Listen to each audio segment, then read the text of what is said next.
All right, to continue our conversation about practices, we've talked about what they are and why they're important and the things that need to be present in order for you to take on new practices. So now I want to brainstorm with you a little bit about some practices you might try adding to your life and see how they go.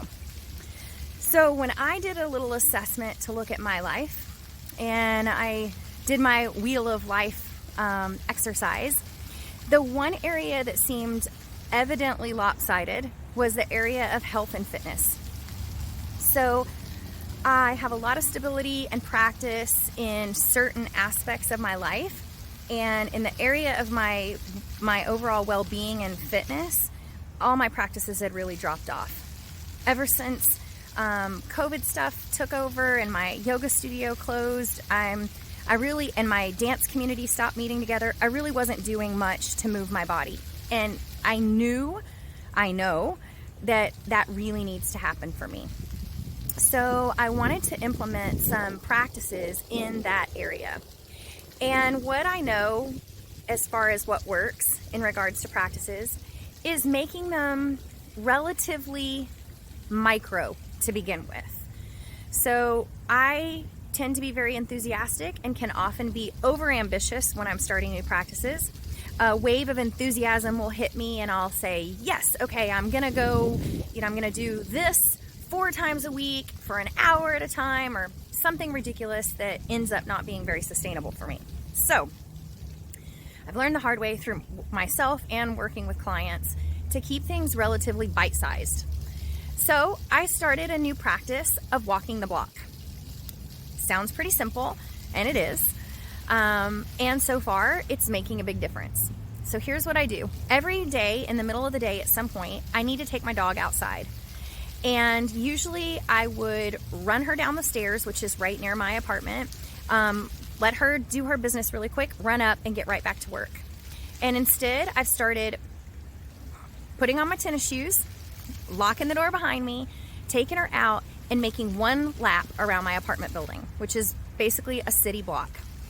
So not huge, not a huge time commitment even. So if I have just a few minutes between calls, I can make a block.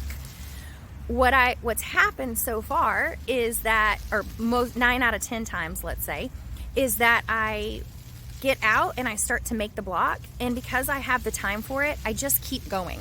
And I go a block further or a block further, and I end up making a big loop around this beautiful park, which is where you can see me that I am today, right? I'm out making my block for the day, and I've extended that block to walk up through the park, and then I'll head back home.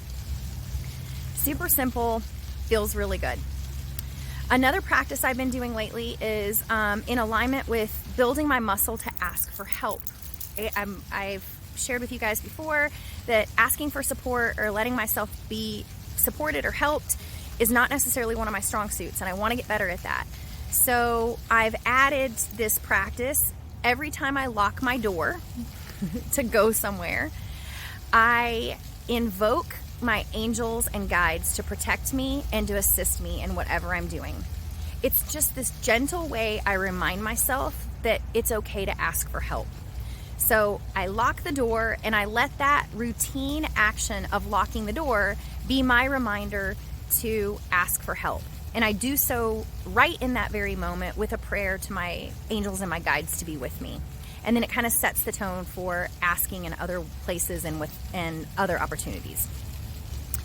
Then when I come home and I unlock the door, I give thanks for all the places that I was supported.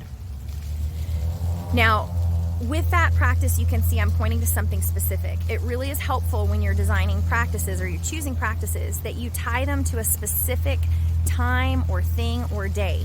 For me personally, I find it's really helpful to tie things to normal routine things that we do every day, because it makes it easier to remember.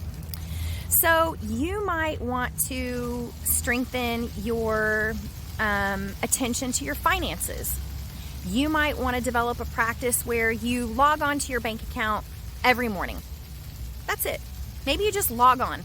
You don't necessarily have to do anything else right then. You just log on, take a look at it, log out. That might be the simple move to start with. Maybe you want to strengthen areas of your spirituality or deepen your spiritual connection. Maybe you make it a practice to every day while you're taking a shower, you recite prayers or offer up, invite some sort of guidance. Sorry, hold on. Come here, Reese. Reese wants to join us. She can't get up here on this bench. Hey, girl. It's maybe you want to be better at connecting with your friends. You want to nurture your social life and your relationships. So maybe a practice that you would take on is 3 times a week, just calling a friend to say hi. Or I know someone who does a practice where every day they think about someone they're grateful for, and then they take 2 minutes to send that person a message just to say hello and that they appreciate them.